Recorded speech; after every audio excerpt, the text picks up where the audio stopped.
भाजपचे युवा आमदार आणि हिंदुत्वाची भूमिका प्रखरपणे मांडणारे नितेश राणे यांना भाजपने स्टार प्रचारकांच्या यादीतून वगळले। विशेष म्हणजे या यादीत मुंबई भाजपचे अध्यक्ष आशिष शेलार, विधान परिषदेतील नेते प्रवीण दरेकर, गोपीचंद पडळकर यांच्या नावांचा समावेश आहे। मात्र राणे यांचे नाव वगळल्याने भाजपचे नेते, पदाधिकारी आणि विशेषतः संघ परिवारात आश्चर्य व्यक्त होत आहे। नितेश राणे यांनी गेल्या 2 वर्षात हिंदूंवर होणाऱ्या अत्याचाराच्या संदर्भात सकल हिंदू समाजाच्या बॅनरखाली आवाज उठवला। नगर जिल्ह्यातील ख्रिश्चन धर्मांतरण, काही विशिष्ट ठिकाणी मुस्लिम धर्मियांकडून निर्माण केली जाणारी धार्मिक तेढ अशा असंख्य प्रकरणात नितेश राणे यांनी पुढाकार घेत ही प्रकरणे वेळोवेळी थेट विधिमंडळातील पटलावर देखील आणली। त्यानंतर चौकशी होऊन अनेक वरिष्ठ पोलीस अधिकाऱ्यांचे निलंबन झालेले आहे। ही वस्तुस्थिती आहे। मुंबईतील अनधिकृत बांगलादेशींच्या वास्तव्याकडे त्यांनी राज्याचे लक्ष वेधून घेतले।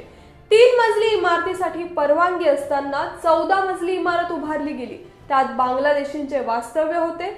हा विषय समाजासमोर आणून तिथे प्रशासनाला कारवाई करण्यास भाग पाडले।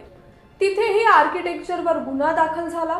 मुंबईत गेल्या 2 महिन्यात नितेश राणे यांच्या नेतृत्वात मानखुर्द, घाटकोपर, नागपाडा येथे 3 मोठे मोर्चे निघाले। पुण्यातील पुण्येश्वर मंदिर परिसरातील अतिक्रमण हटवण्यात नितेश राणे हे पुढे होते। या मंदिरात राणे यांनी स्वतः जाऊन आरती देखील केली।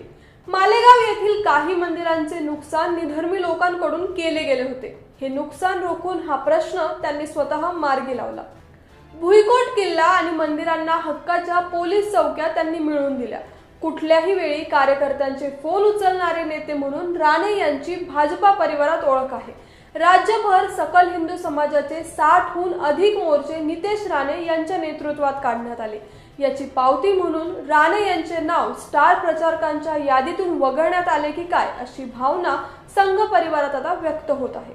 भाजपचा सर्वात महत्त्वाचा अजेंडा हिंदुत्वाचा आहे। ही भूमिका पुढे नेण्यासाठी उत्तर प्रदेशचे मुख्यमंत्री योगी आदित्यनाथ यांना राज्यात पाचारण करण्यात आलेले आहे। मात्र राज्यात गेल्या 2 वर्षांपासून हिंदूंना रस्त्यावर उतरवण्यासाठी प्रेरित करणाऱ्या नितेश राणे यांना मात्र डावलण्यात आले। राज्यातील लोकसभेच्या प्रचारापासून त्यांना लांब ठेवण्यात आल्याने भाजपा आणि संघ परिवारातच आश्चर्य व्यक्त होत आहे।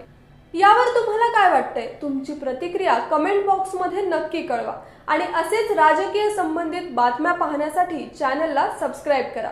धन्यवाद।